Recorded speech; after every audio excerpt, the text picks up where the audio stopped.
Hello students, इस video में हम लोग जूनियर ग्रुप के क्वेश्चन नंबर 21 से 25 तक कवर करेंगे। देखिएगा, क्वेश्चन नंबर 21 है, the number of 3 digit numbers of the form AB5। हमें 3 डिजिट नंबर्स पता करना है जो किस फॉर्म के हैं, AB5 टाइप के, विच आर डिविजिबल बाय 9। अब हमें पता है कि कोई भी नंबर जो है अगर 9 से डिविजिबल है तो उसका डिजिट सम कैसा होना चाहिए, 9 का मल्टीपल होना चाहिए। तो अगर हम यहाँ से डिजिट सम करें तो वो कितना आना चाहिए, a + b + 5।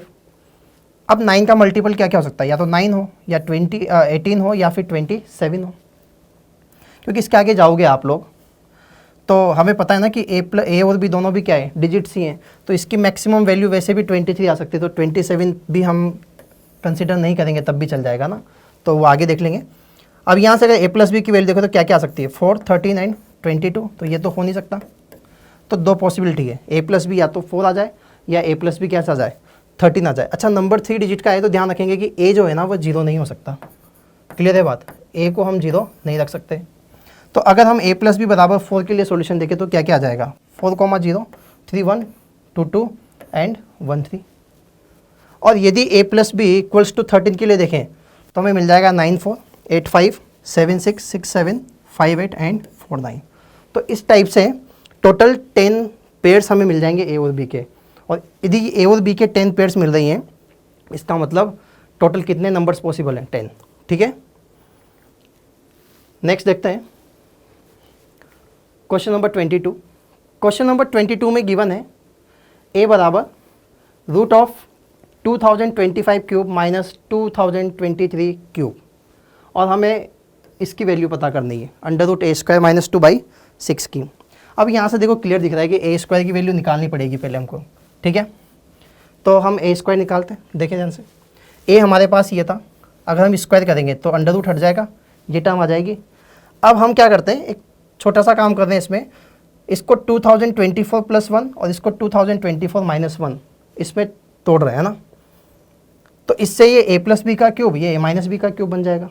अच्छा, इसमें जब a + b क्यूब और a - b क्यूब का फॉर्मूला लगाएंगे तो फाइनल स्टेप हमारे पास क्या जाएगी, 2 times of 1 cube plus this.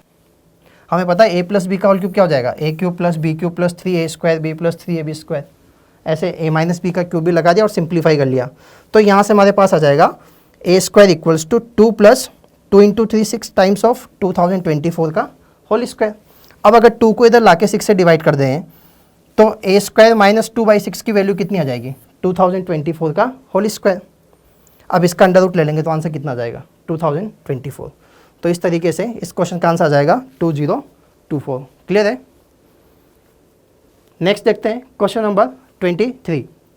Question number 23 में गिवन है, in a maths Olympiad examination 12% of the students who appeared from a class did not solve any problem.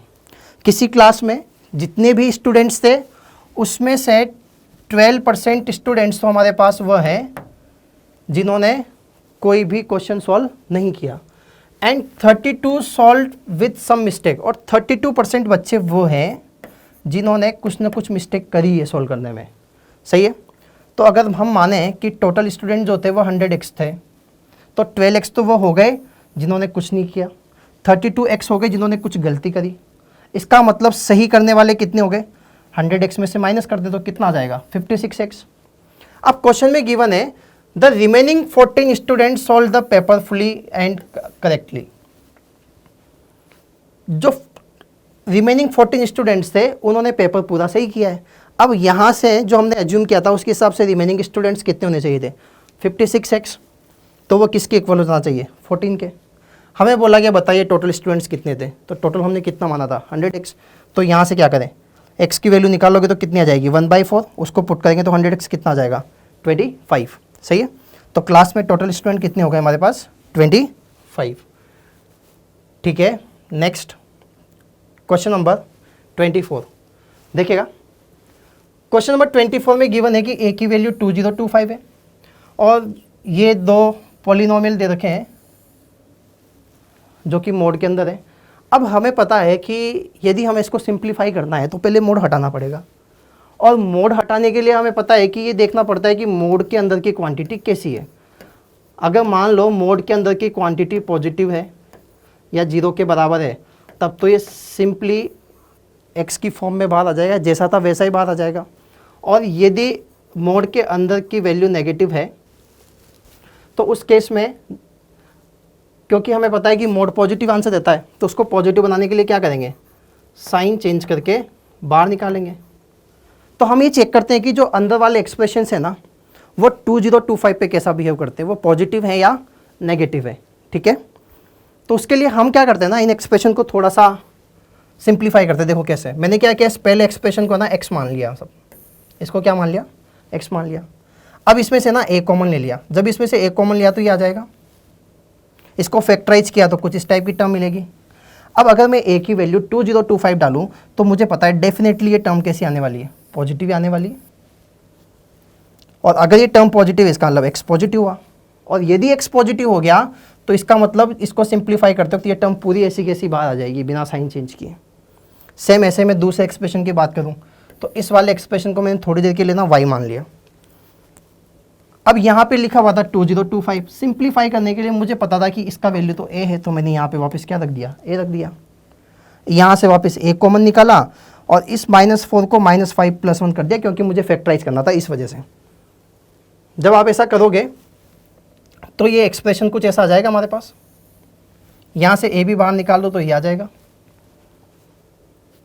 अब हमें पता है कि a का वैल्यू कितना है, 2025, तो जब 2025 रखोगे तो ये पूरा एक्सप्रेशन कैसा है, पॉजिटिव है। इसका मतलब जो बाद वाला एक्सप्रेशन था जिसको हमने y माना है वो भी कैसा हुआ, पॉजिटिव हुआ। तो दोनों को वैसे के वैसे बाहर निकाल दो, तो ये सारी टर्म ऐसी कैसी एजिटेड बाहर आ गई। क्लियर है बात। जब इसको सिंप्लीफाई करोगे तो ये इससे कैंसिल आउट हो जाएगा, ये इससे कैंसिल आउट हो जाएगा। सही है, ये सिंप्लीफाई हुए कितना दे देगा, a दे देगा, और ये इतना था। a की वैल्यू पुट कर दो तो आंसर कितना आ जाएगा फाइनली, 4051। ठीक है, नेक्स्ट क्वेश्चन देखते हैं। तो आंसर आ जाएगा इसका 4051, है ना। Next question, question number 25, geometry problem है।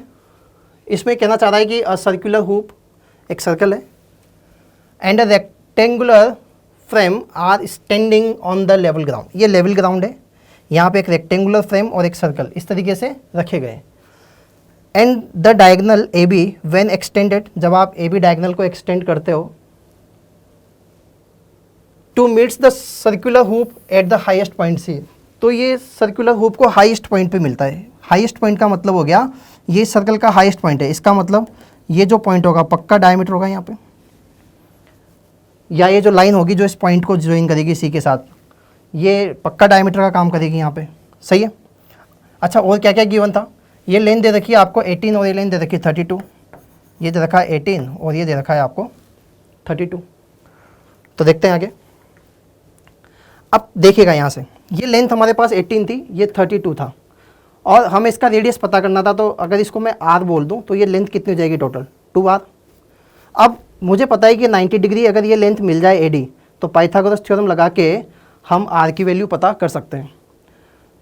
तो ये लेंथ पता करने के लिए हम लोग देखते हैं, हमें पता है कि यदि कोई सर्कल बनाया गया है यहाँ पे और किसी पॉइंट A से हम यहाँ पे एक कोड और एक टेंजेंट ड्रॉ करें। सपोज ये सर्कल को B और C पे मीट करती है और एक T पे मीट करती है, तो टेंजेंट सीकेंट लेमा से क्या मिल जाएगा, AB इंटू AC बराबर AT²। तो इसी को यूज किया हमने, AB इंटू AC बराबर AD²। सही है। तो ये AB कितना था 18, AC कितना हो जाएगा 50, तो यहाँ से AD कितना आ जाएगा 30। अब हम क्या करें, इस ट्राइंगल ACD में पाइथागोरस थ्योरम लगा देते हैं। तो यहाँ से हमें मिल जाएगा AC² बराबर AD² प्लस CD²। तो CD की वैल्यू कितनी आ जाएगी 40, और हमने बोला था CD कितना था 2r, तो r का वैल्यू कितना आ जाएगा 20। तो इस तरीके से इस क्वेश्चन का आंसर कितना आ जाएगा 20। ठीक है।